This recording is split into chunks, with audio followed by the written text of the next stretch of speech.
Mr Webster inspected the site of a proposed multi-million-dollar sporting complex at Somersby, about an hour from the Sydney Games site. The plan has been put forward by the Gosford RSL, which hopes to use 8 hectares of bushland for a range of sports, including swimming, football, tennis and lawn bowls. It's seeking funds to help with construction costs, but the Minister has remained tight-lipped over the state government's contribution. Well, that remains to be seen. I mean, obviously the government can't make any funding commitment at this point in time. But I think the fact that this proposal is on the drawing board, that they want to tie it in to the 2000 Olympics, and through Bob Graham have got in on the ground floor, is very important.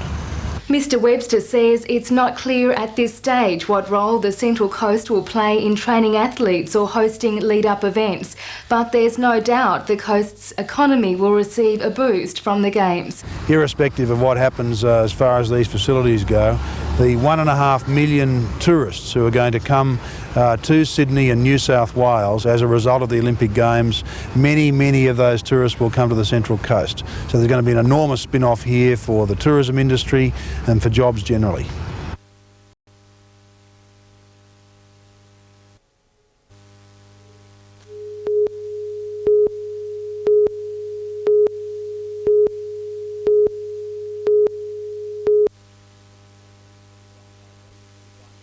Revitalisation of Inner Newcastle is underway, but the use of state government money has been questioned during a hearing of the Department of Planning Estimates Committee. Democrats MLC Richard Jones believes honeysuckle is being driven by supply rather than property market demand for the project.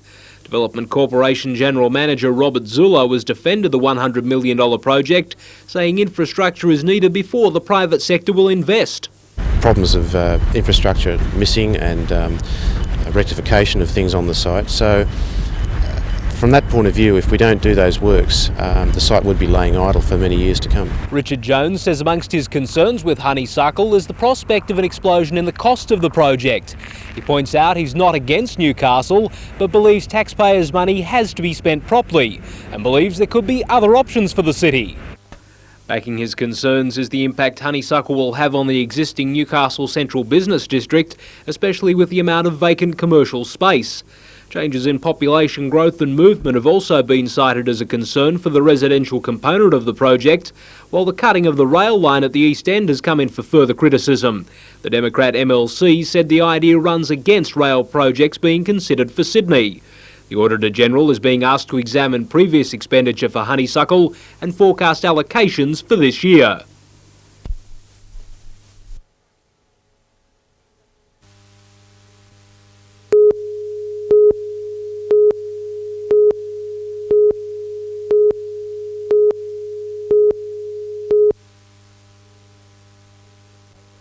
The program started in the US more than 10 years ago. It's a non-profit self-help group buying food to sell at a basement price to the local community.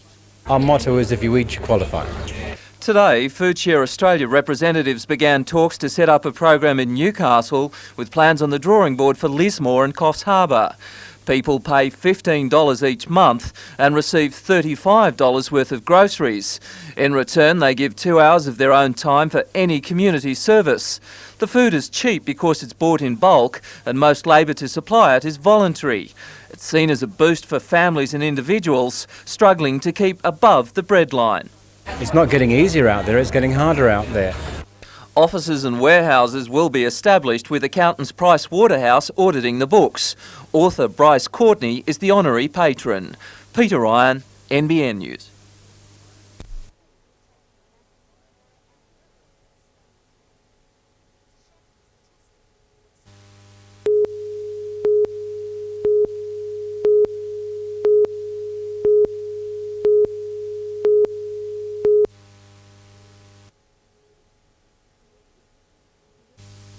The end of spring marks the beginning of an unusual spectacle in townships and cities throughout Spain.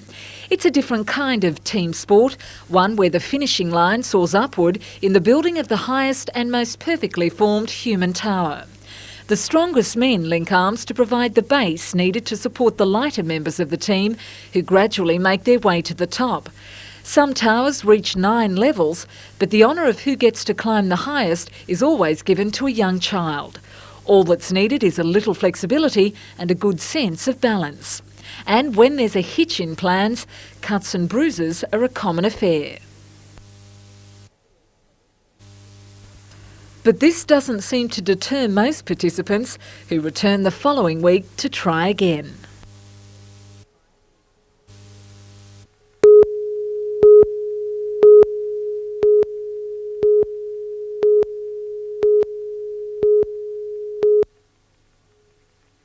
The 16-year-old driver from Hardy's Bay near Woy Woy was treated by ambulance officers at the scene before being taken to Gosford Hospital. He's since been transferred to Sydney's Royal North Shore Hospital in a critical condition. The youth was one of 3 people in a car which ran out of control on a right-hand bend in Henry Parry Drive and smashed into a power pole outside Gosford Courthouse just before 2 a.m. The driver, suffering head injuries, was trapped in the wreck for about half an hour, lapsing into unconsciousness before being released.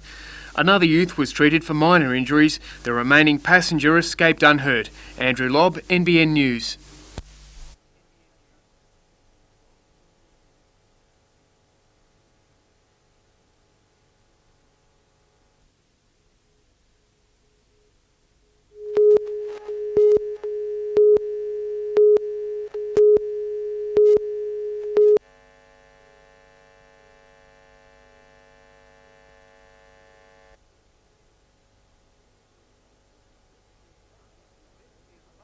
This is part of the video that Maitland Public School entered in the Landcare Uncle Toby's competition. Giving school students the chance to become involved in land care, the video demonstrates environmental and conservation activities at their school. What impressed the judges about Maitland was their unique environmental economic program that involves students getting paid to recycle and conserve in return for econodollars. And those econodollars aren't just for fun. They can be spent at in-school auctions such as these.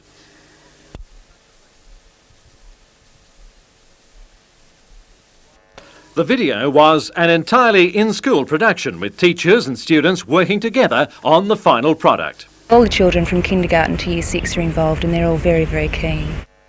One of 8 winning schools across the country, Maitland will now continue to spread the message about the environment in a Landcare television special.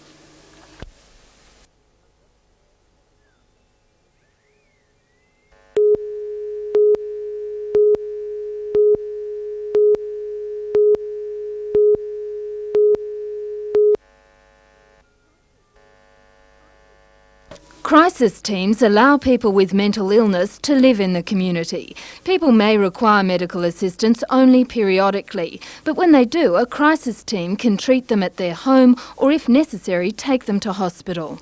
If a person is starting to become unwell or family members are concerned that their family member isn't well, then the crisis team can visit the person in the home and treat them accordingly.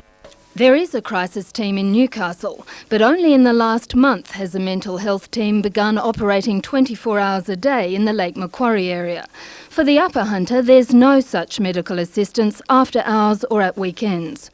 Organisations such as Lifeline, whose counsellors don't have the specialised training, say they're taking many calls for help from the mentally ill. When urgent treatment is required, people are taken to James Fletcher Hospital in Newcastle. What would happen if a person was out of control? Who would be called in? What would happen now is that the GPs would be called and the police would likely be called and the person would be brought down here. Commissioner Brian Burdekin has described the inadequacy of community mental health services as disgraceful. He's also criticised the use of police cars to take patients to hospital. He says it criminalises the procedure and reinforces stigma and fear in the community. They have a severe illness and they're not offenders against society, and to be brought to the hospital in the back of a paddy wagon can be very, very distressing. Commissioner Burdekin says if the police are required to transport a patient to hospital, they should use unmarked cars.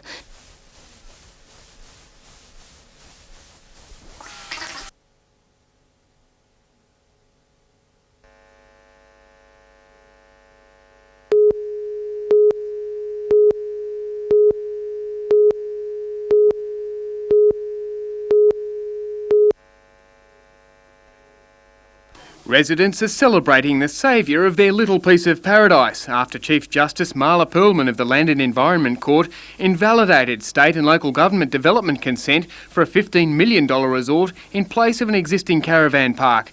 The ruling represents a victory for a community convinced the development had been pushed through council with disregard to its own zoning requirements. Wyong Mayor Tony Sheridan had made public pecuniary interest in the project before council and state government approved the development. A petition of 1,400 signatures against the development was after the Save Blue Lagoon Action Group opted to take the Wyong Council and developers to court. The court ruled against the definition of cabins to be built on the site and found that plans for a restaurant and conference centre would not meet zoning requirements. Wyong Council is awaiting advice from its solicitors regarding an appeal.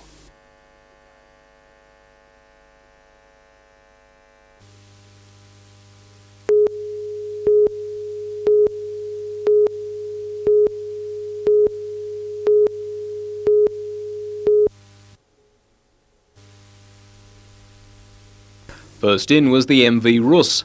For 340 hunter people, it marked completion of an 8-hour day trip on the Russian vessel from Sydney. The MV Rus will temporarily call Newcastle home while general maintenance is carried out floating dock. Pacific Cruise Company will run day and weekend cruises on the ship next month before it departs for New Zealand. Meantime, it was only a brief stopover for the sail training ship One and All, which also arrived overnight.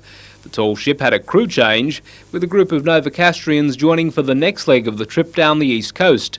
Skipper of the One and All, Simon Barnes, says there are a range of reasons why sail training craft are proving popular as an alternative holiday. There's a bit of romance, especially when you've got gentle sailing breezes and full moon. But I think it's a chance to let go of television, to let go of telephones, to let go of stress and all that sort of thing, and just step out into a self-contained little world where there's just you, the elements and other people.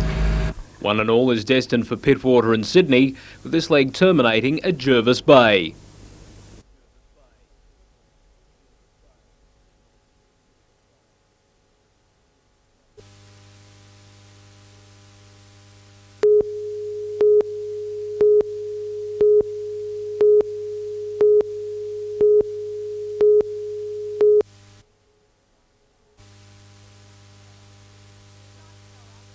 Sideshow Alley was deserted this afternoon. Rides sat empty and few people were taking in the ring events. Organisers say today is traditionally a slow day, but they hope the crowd will increase tonight for the rodeo. In previous years, the show has been held in February, but it's nearly always rained. Moving the event to October has almost guaranteed fine weather, but has upset the show circuit. Those stall and sideshow owners who usually attend are up north at the Lismore show. President Harold Willard believes the committee may have made a wrong decision. I think it's a mistake. For the simple reason, you can look around years ago, all that area there'd be just chock full of sideshow rides, and that's because that brought the young people through the gate. Well, now you look around and there's only a few here. It's hoped tomorrow's agenda will entice crowds to the ground. The day begins at 8:30 with the main ring events and cattle judging. The show will be officially opened by New South Wales Governor Peter Sinclair at 3 o'clock. Sunday is Builders' Family Day.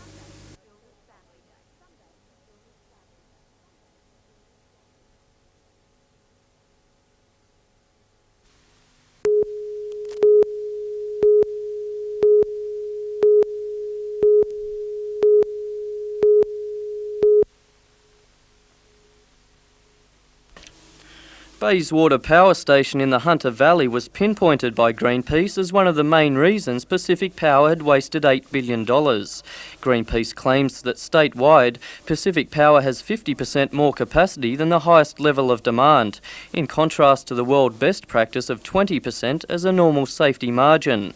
Greenpeace believes the $2.2 billion spent on Bayswater could have been deferred for more than 5 years. The $2.2 billion could have been earning valuable interest in the meantime or used on more immediate projects such as schools or hospitals. Greenpeace's submission to the Pricing Tribunal, which was released today, says the fact that the electricity supply industry has been able to pass the costs of this imprudent investment through to consumers constitutes an abuse of its monopoly position. A Pacific Power spokesman said the Bayswater station was built in the 1980s due to unreal expectations of growth in that decade. The Pricing Tribunal inquiry continues. Jason Neuenhoff, NBN News.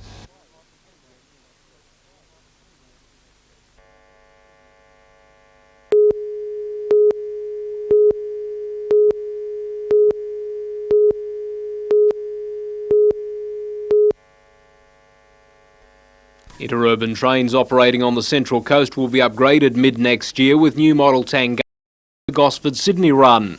However, the choice of the state-of-the-art Newcastle-produced trains has angered member for Pete's Tony Doyle. He's branded the Tangara a disaster on rails for coast commuters, claiming conditions will be cramped, toilet facilities limited, and says the Tangara is totally unsuitable for interurban rail services, prompting a call for the order to be cancelled. Newcastle train builder Ganninans today declined to comment on the criticism of the Tangara. However, Transport Minister Bruce Baird turned the heat up on Tony Doyle, saying the new interurban Tangaras were especially designed for travelling over a moderate distance and that conditions on the new trains wouldn't be cramped. The Central Coast MP believes the government should revert to its plan for 80 new interurban cars so the upgrade can go ahead. Meantime, the value of the Hunter's coal train fleet has been revealed in State Parliament by Newcastle MP Bryce Gaudry. More than $1 billion worth of revenue was generated by coal freight operations in the past 5 years. Mr Gaudry says the $1 billion price tag, which the opposition claims is on the asset for its privatisation, is short-sighted and economically disastrous.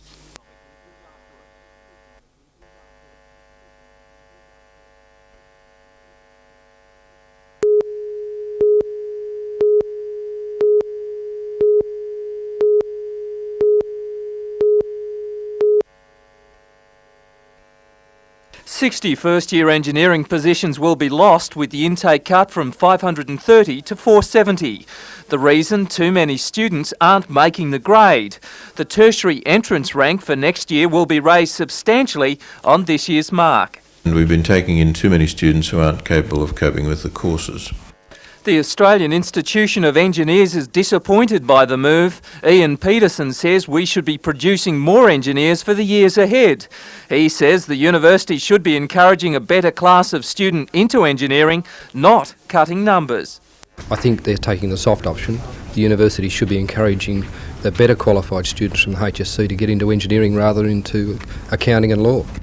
In more cutbacks, first-year education positions at the university will also be trimmed from 870 to just 670. Overall, however, the uni will maintain its numbers of around 15,000 students. 300 extra HSC students will be accepted, and the university's second campus will be getting a boost. The Central Coast campus is to be steadily increased in the number of students it can take. Numbers here will rise from 500 to 800. Peter Ryan, NBN News.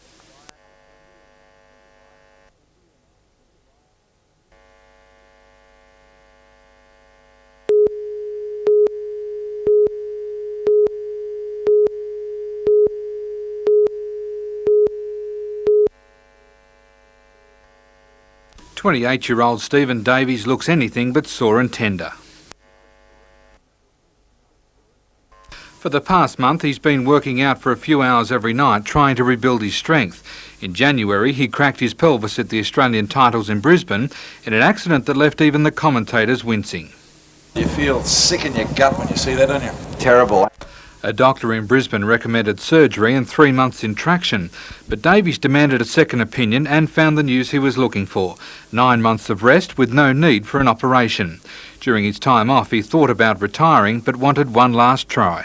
I feel I can still put 100% effort. My mental attitude is a lot different now, and I'm really looking forward to this season. His personal trainer says he doesn't have any doubts about Steve's fitness. We took it easy and we've strengthened it up, and I think he feels confident in it, and he'll go into Saturday night with no worries of injuries. Before the accident, Stephen was enjoying a healthy respect from his peers and spectators.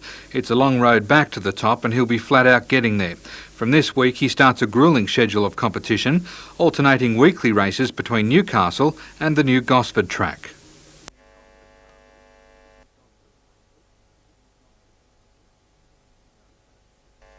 Darren Curtis, NBN News.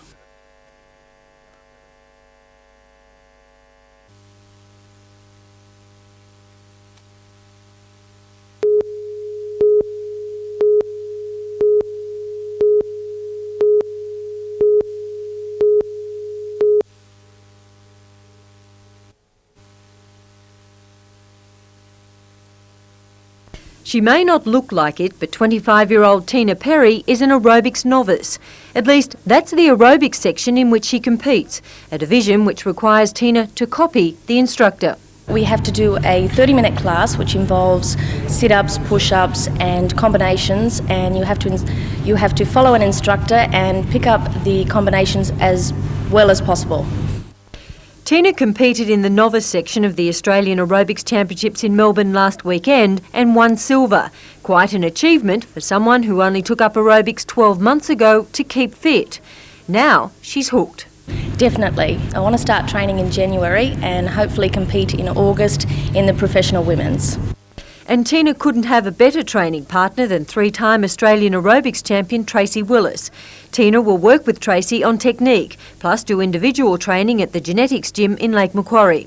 But before she devotes total concentration to aerobics, Tina is turning her hand to bodybuilding. She'll spend the rest of this week preparing for local championships in Newcastle this weekend. Tina is competing in the figure event, a lighter section of bodybuilding which concentrates on body tone rather than muscular bulk. Catherine Lamond, NBN News.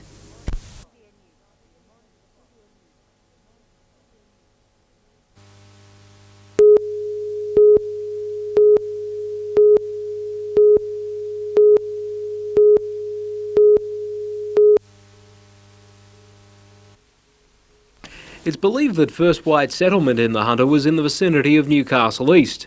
The convicts built a lumberyard there in the early 1800s, and this is the focus of the latest historic search. Ricky Elf of Geo Radar Research from Coffs Harbour is using radar technology to discover details about our past.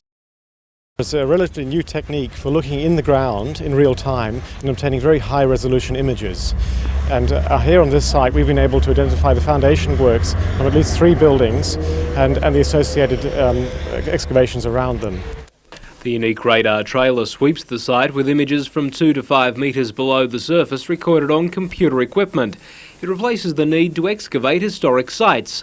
It enables them to target specifically into areas and excavate directly on top of targets instead of having to spend a large amount of money and time excavating the whole site.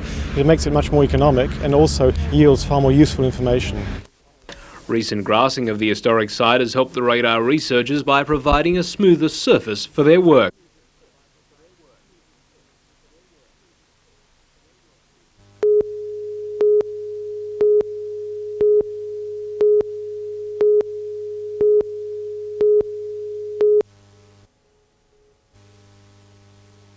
Newcastle came out eager to reverse last week's loss to Wollongong. Sydney Olympic were keen to match their determination.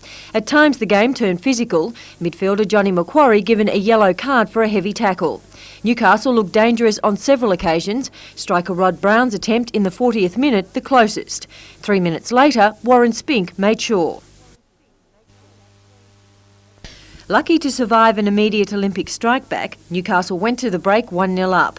14 minutes into the second half and man of the match Warren Spink struck again off a cross from Bobby Newmoff. 5 minutes later, David Lowe beat former Breakers keeper Michael Gibson. 3-0 up, the Breakers appeared unstoppable, but Olympic had other ideas. With 6 minutes of play left, Olympic's Robbie Ironside secured goal number 2. Olympic maintained this pressure in the dying minutes, however Newcastle withstood the barrage to win 3-2.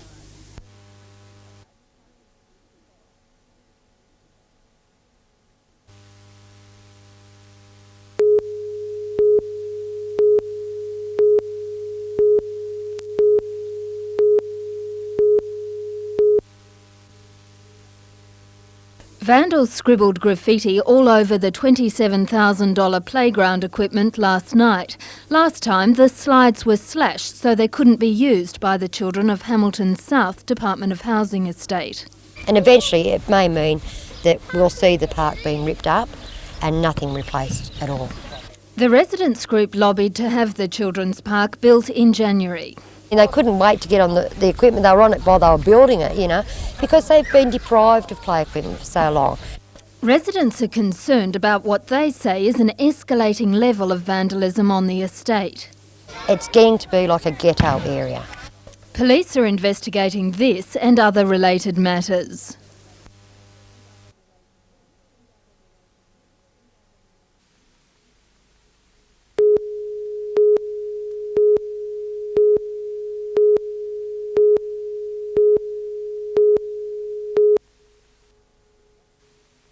Day 2 of the first international match to be played on Newcastle's No. 1 oval since it was ravaged by the earthquake.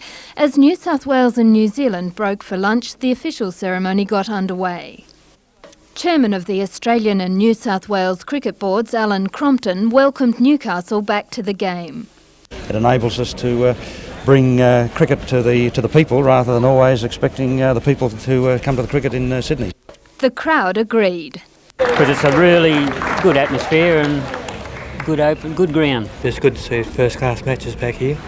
New Zealand's manager Michael Sandland says the team is enjoying playing in Newcastle. Most of our players come from smaller country areas, and to come to a place like this where the trees are there and the oval is set so attractively makes many of them feel at home. And of course we'll have match details later in the bulletin. Jane Anderson, NBN News.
And Frere is now in the clear. The Phantom hit the front with 200 to go, and the Phantom is nicely clear in the final stages. Naturalism down the outside, running on. Solvit followed by Frere, and out Tristolite and Viand across, but the Phantom will bolt in. The Phantom wins very easily. Second home is Frere. Third is 9-1 the old timer, and a handy return plus favouritism for the Cup. 20-1 and 9-2. Rounding out a magnificent day's racing, the Dalgety.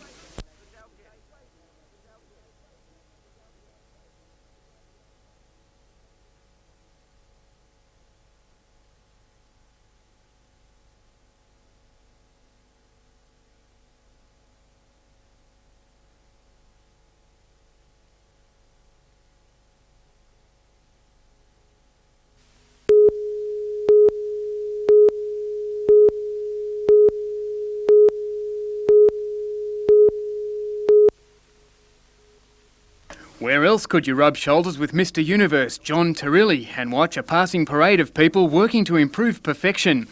It's the first time the Oceania Trials and Newcastle Aerobic Championships have been held together in the city, and the biggest show staged in New South Wales by the National Amateur Bodybuilding Association.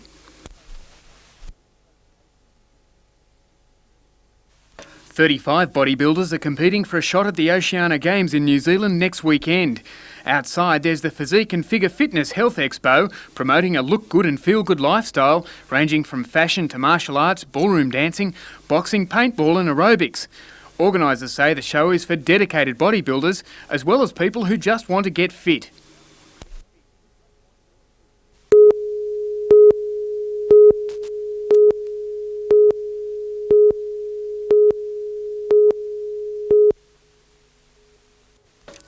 A Kiwi attack led by fast bowler Danny Morrison and right-arm off-spinner Deepak Patel devastated the Blues. First to go was Matthews for 7.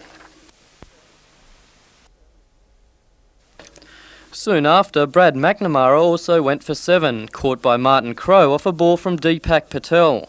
Phil Emery was dismissed cheaply for 2 off this Patel spinner. Michael Bevan on 17 also fooled by Patel. Tail-ender Phil Alley put in a strong bid to restore some respectability to the Blues score with a couple of boundaries. Morrison soon put an end to the minor fight back. Alley clean bowled. Kiwi opener Blair Pocock made no inroad into his team's goal of 246 runs. He was dismissed LBW for a duck off Glenn McGrath. Andrew Jones and Brian Young defied the favourable bowler's wicket with a partnership of 50. A change of bowlers paid off for the Blues when Mark Taylor caught Young for 43 off a Mark Waugh ball. Martin Crowe went for 44 at the beginning of this afternoon's play. Andrew Jones followed soon after. Then Patel was bowled by Matthews for 5 and Rutherford dismissed for 47, leaving the Kiwis with 4 wickets in hand and chasing a total of 79 tomorrow. Jason Neuenhoff, NBN News.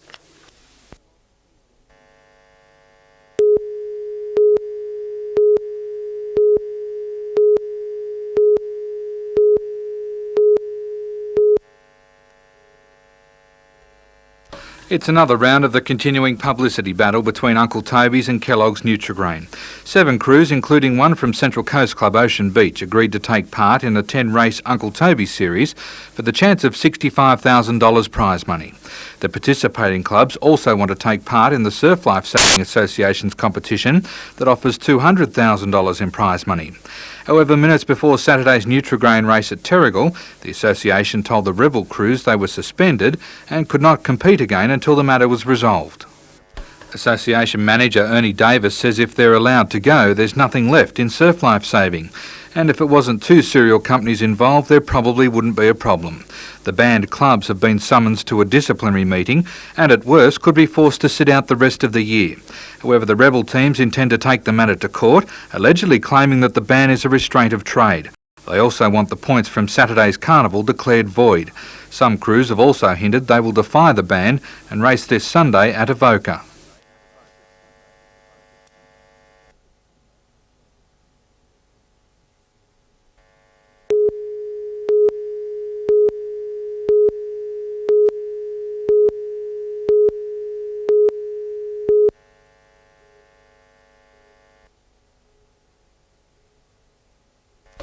Every year, soldiers from the 7th Field Regiment get together for a major training exercise at Singleton.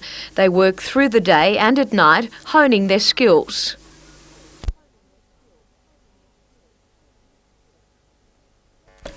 The 7th Field Regiment is one of 2 artillery reserve regiments in the state. While most of these men and women hold down normal civilian jobs, they occasionally step into the field, taking on the role of soldier. Most live in Sydney and in Newcastle. The exercise will last for 2 weeks, and while many will never see active service, it's critical their training is up to date. They're evaluated on communication skills, their ability to handle military weapons and general operational procedures. Testing for the 250 soldiers will take place on Wednesday.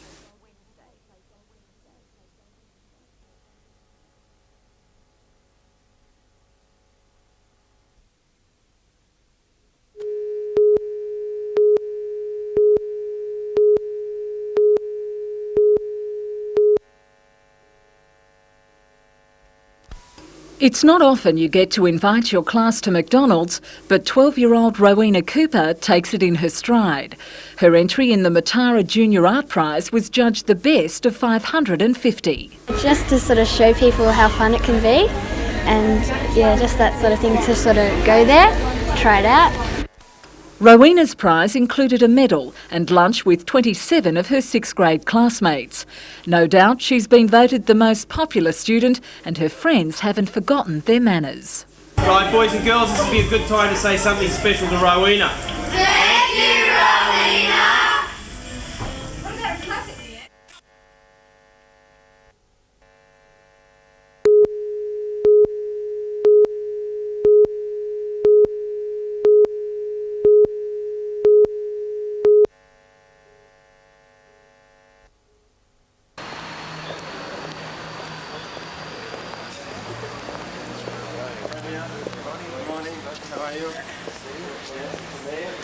How do you do? Welcome. Keith Burton, the City Manager.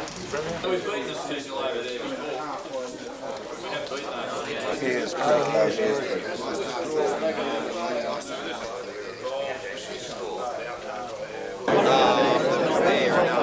I really had caught up with the fact